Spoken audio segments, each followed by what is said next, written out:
Hey, what's up, everybody? So for this week's Sportlight podcast, we thought we would read you the first chapter of our book. It tells you a little bit about what our program is about, but it also gives you a little bit of a flavor for what the Sportlight book is like. And so here's that first chapter.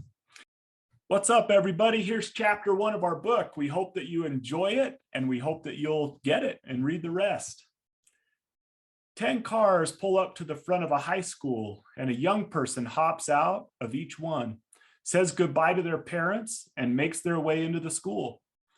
At the same time, another car pulls into the parking lot and parks. A group of athletes begin to unload, laughing and joking with one another as they make their way into the school with their classmates. Do these athletes know?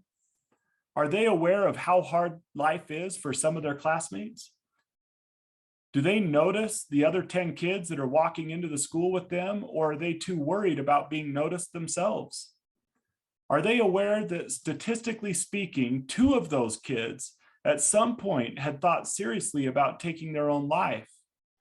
Are they aware that if statistics held true for those 10 kids, 1 of them has created a plan and tried to take their own life?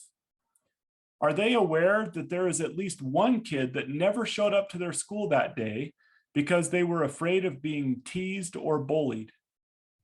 Are they aware that there are kids at their school who are turning to drugs and alcohol to fit in or to dull the pain and sorrow they're experiencing?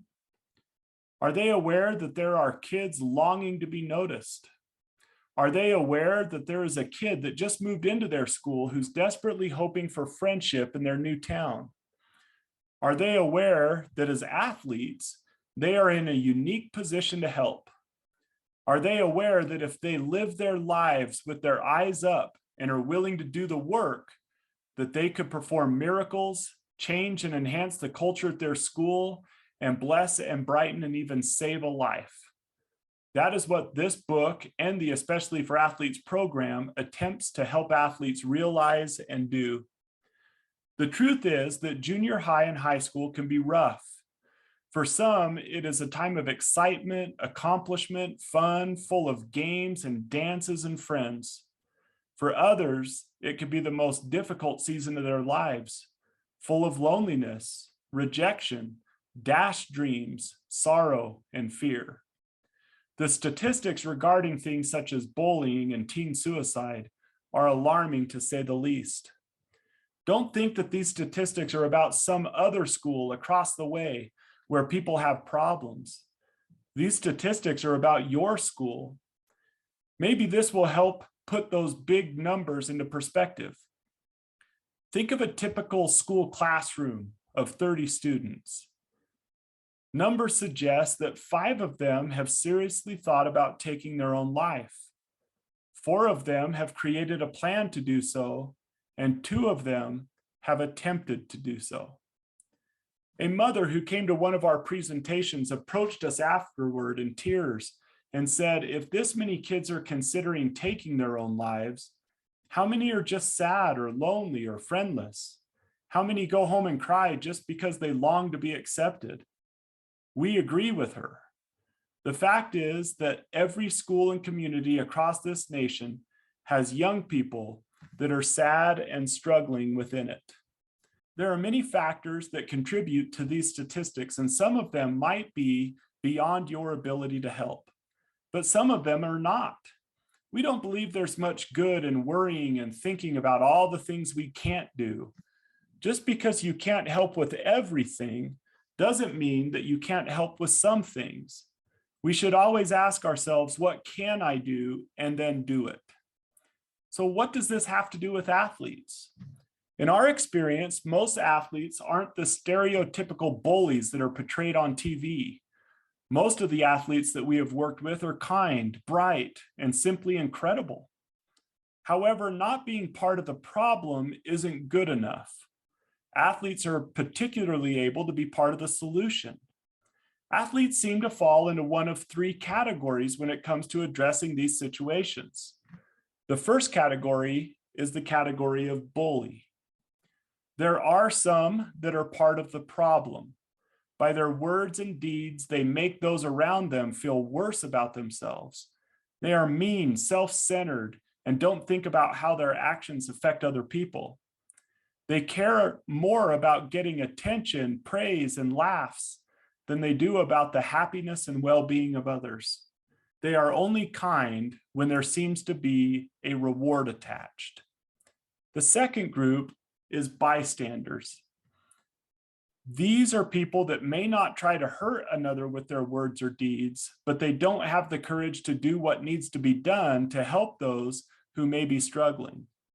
They are insecure themselves, so they watch bullying or see people who are sad or lonely and do nothing.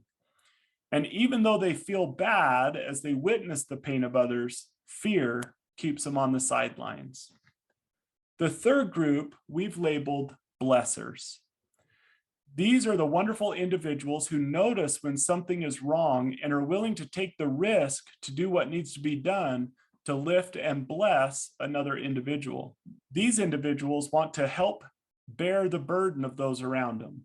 These individuals bless and change lives. In our experience, there are very few athletes that are bullies. If you are a bully, you need to make a change. Nobody has the right to make another person feel worse about themselves, and it will never make you feel better about yourself by doing so. Many bullies act this way because of pain they feel as well. If you find yourself in this category, you will feel better about yourself by lifting others rather than using your strength to put them down. We will discuss this more later in the book. Though this book is written to everyone, we especially have written this book for bystanders.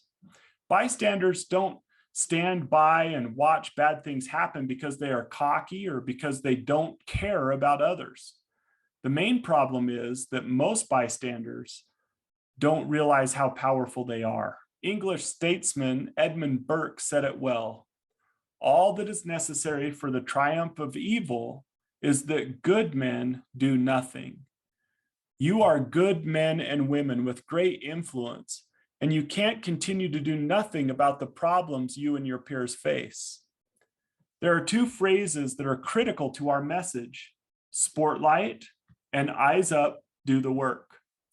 Let's look at what both of these phrases mean. First, the Sportlight.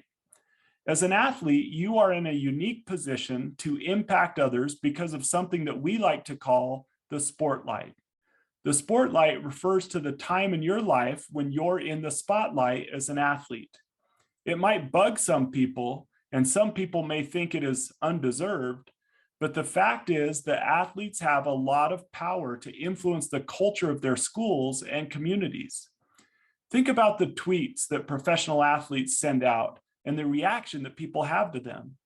If we, especially for athletes, were to tweet something and a famous athlete were to tweet the same exact thing, it's obvious which tweet would have the most impact.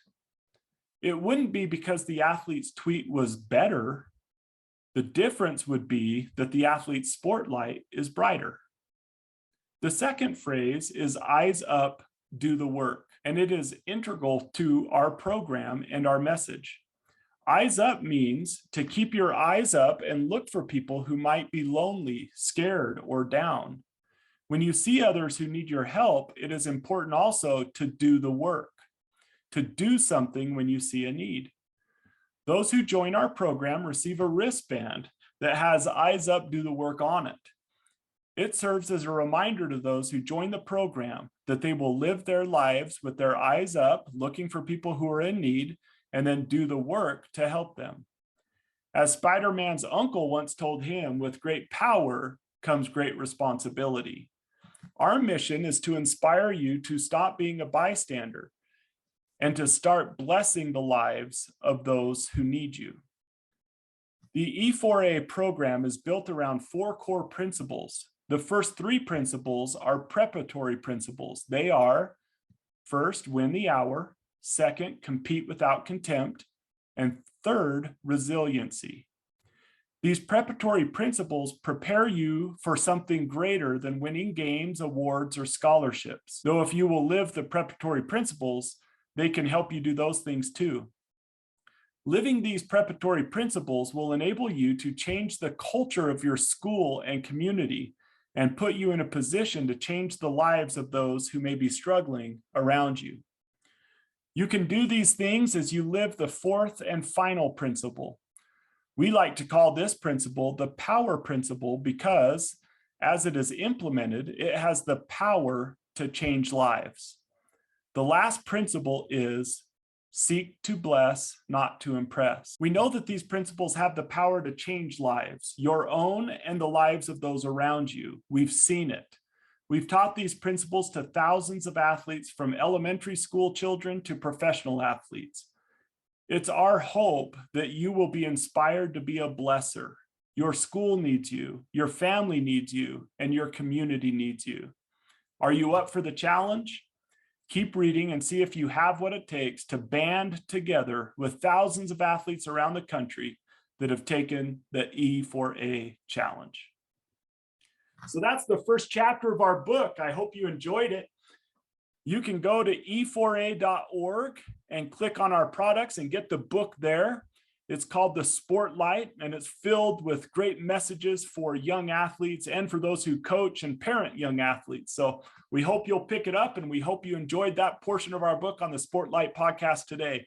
Eyes up, do the work.